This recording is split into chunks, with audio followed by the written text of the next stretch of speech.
Hi everybody. So in today's video, we will study a very master table of finance. मैं ये मानती हूँ कि अगर आपको फाइनेंस की नॉलेज रखनी है तो सबसे पहले ये बेसिक और ये मास्टर अगर आप ये सीक्वेंशियल टेबल आप अच्छे से समझ लेंगे तो 90% of your concepts will be easily cleared. So let's start this. Okay. So generally problem हमें कहाँ पर आती है जब हमें ये नहीं पता है EBIT कहाँ पर है, कहाँ पे इंटरेस्ट का पेमेंट होता है, टैक्सेशन रिलेटेड इन्फॉर्मेशन तो गिवन है क्वेश्चन में, बट वी डोंट नो वो कहाँ पे चार्ज होगी. So this short table and this short video will help you to understand every aspect of financial management. Now please understand, let's say आपकी अपनी खुद की एक कंपनी है, you are running a manufacturing firm, और manufacturing में देखिए सबसे पहले जो सोर्स होता है इनकम का दैट इज सेल्स. ओके. सो आपको सबसे पहले सेल्स कैलकुलेट करनी है. सेल्स कैसे निकलती है? You need to multiply quantity with price and you will get total sales. Sales में से बिकॉज अब आपके पास रेवेन्यू आ चुका है तो ऑफकोर्स आप अपनी कॉस्ट को माइनस करते हैं, राइट. कॉस्ट को as we all know generally जब हम टोटल कॉस्ट की बात करते हैं वो 2 कंपोनेंट्स में डिवाइडेड है, variable cost and fixed cost. Okay. तो फर्स्ट कंपोनेंट में सेल्स में से we will deduct variable cost. So now those who don't know, variable cost वो कॉस्ट होती है जो with the level of output change होती रहती है. ओके. सो जैसे जैसे आप आउटपुट बढ़ाते जाएंगे आपकी वेरिएबल कॉस्ट बढ़ती जाएगी. आउटपुट कम होता जाएगा, प्रोडक्शन लेवल कम होता जाएगा तो आपकी वेरिएबल कॉस्ट भी कम होती जाएगी. So this is variable cost. For example raw material, lightning, इन सब के एग्जाम्पल्स आप इसमें कोट कर सकते हैं. Now when you subtract variable cost from sales you will get contribution. So kind of profit, but again it is a vague profit because अभी आपको इसमें से दूसरा कॉम्पोनेंट कॉस्ट का माइनस करना है, that is fixed cost. Okay. So I hope यहाँ तक it is clear that sales minus variable cost is your contribution. तो बहुत सारी जगहों पे आता है कि you know even in BEP break even analysis you need to calculate contribution, so you should know how to calculate contribution. Okay. So from contribution you need to subtract fixed cost. So fixed cost we all know it remains constant irrespective of the level of production. आप चाहे 1000 unit बना रहे हैं, 0 बना रहे हैं, 500 unit बना रहे हैं, आपकी फिक्स्ड कॉस्ट उतनी ही आनी है, उसमें चेंजेस नहीं होंगे. तो जब आप कॉन्ट्रीब्यूशन में से फिक्स्ड कॉस्ट माइनस करते हैं you will gate EBIT, that is earning before interest and tax. This is the operating profit. EBIT is also known as operating profit, and dear students please understand this is the only profit which is controllable. इसको company control कर सकती है. It is quite controllable in nature. Okay. आप कैसे control कर सकते हैं? आप अपनी EBIT को बढ़ा सकते हैं, आप अपना सेल्स बढ़ा लीजिए. ठीक है. दूसरा केस हो सकता है सेल्स, वी अंडरस्टैंड हर बार नहीं इंक्रीज हो सकती है, मार्केट में भी आपकी उतनी डिमांड नहीं है तो कोई बात नहीं, आप अपने कॉस्ट को कम कर दीजिए. We all know fixed cost को तो वी कैन नॉट कंट्रोल और रिड्यूस नहीं कर सकते हैं, but variable cost can be control and reduced.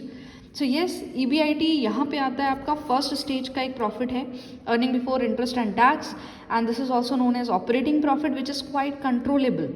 Then from EBIT you have to subtract interest. अब आप कंपोनेंट देखिए EBIT. सो पहले इसमें जो पहला कंपोनेंट है I, we try to remove it. Okay. So this is interest. अब आप ध्यान दीजिए कंपनी इंटरेस्ट कहाँ कहाँ देगी. सबसे पहले तो अगर कंपनी ने बैंक से लोन लिया है तो बैंक के लोन पे इंटरेस्ट यहीं पे पेमेंट हो जाता है. डिबेंचर होल्डर्स को यहाँ पे इंटरेस्ट मिल जाता है, एंड योर बॉन्ड, अगर आपके जो बॉन्ड होल्डर्स हैं उनको उन्होंने बॉन्ड परचेज करे हैं आपके कॉर्पोरेट बॉन्ड्स, तो again they will receive interest here. Okay. So इसीलिए हम बोलते हैं कि debentures are more secured. Why they are secured? उसमें रिस्क इतना कम क्यों है?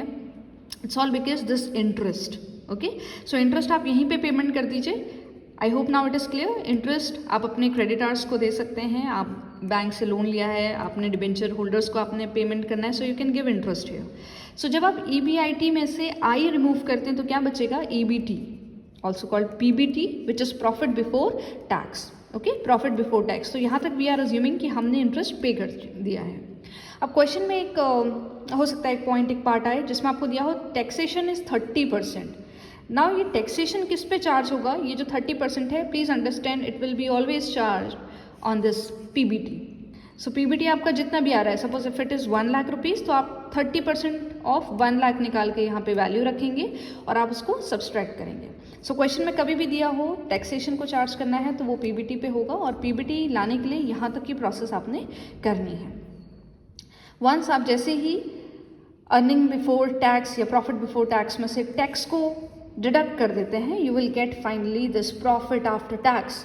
Okay, this is the net profit.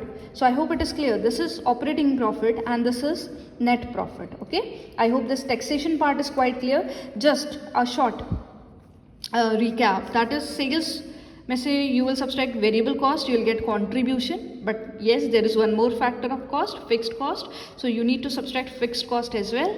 So when you subtract fixed cost from contribution, you will get EBIT, earning before interest and tax, which is also known as operating profit, and it is quite controllable in nature. From EBIT, number one, subtract I, so that is interest. अब आपको पता है कि interest company किस किस को पे करती है, तो उनका पेमेंट यहीं पे हो जाएगा. Then you will have EBT और PBT which is profit before tax, and from this you have to subtract taxation. जो क्वेश्चन में आपको दिया होता है वो आपने PBT में चार्ज करना है. तो please understand, again I am saying, अगर ये 1 लाख रुपीज़ है और क्वेश्चन में आपको दिया है टैक्स इज 30%, सो 1 लाख का 30% आप कैलकुलेट करते हैं. ओके, फिर उसको आप माइनस करेंगे, then you will get finally this profit after tax. Okay, and this is the net profit.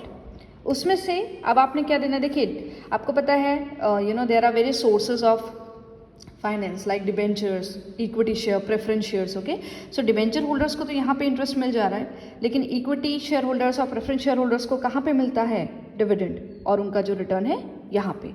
So from profit after tax सबसे पहले आपने क्या करना है, जो प्रेफरेंस शेयर होल्डर्स हैं उनको डिविडेंड पे कर देना है. Okay, now whatever is remaining, so that will be your earnings available to equity shareholders. इसीलिए हम बोलते हैं equity shareholders के लिए कि equity में invest करना is pretty risky. Why? Because आपने देखिए आपको fund का allocation यहाँ से करते हुए आना है, और अगर यहाँ पे कुछ बचेगा then only they'll receive. Okay, so this is the master table to understand the whole financial management concept. आप चाहे लिवरेज का क्वेश्चन उठा लीजिए, यहाँ से पूरा लिवरेज आपका सॉल्व हो जाएगा. आप कॉस्ट ऑफ कैपिटल का क्वेश्चन कर रहे हैं, वो आपका यहाँ से क्लियरिटी आ जाएगी. कैपिटल बजटिंग से रिलेटेड कोई क्वेश्चन है, so again break even analysis है, so again you can do everything from here only. So dear students, please be very clear with this. Okay, so I hope you like this video, and for more videos do subscribe and like the channel. Thank you.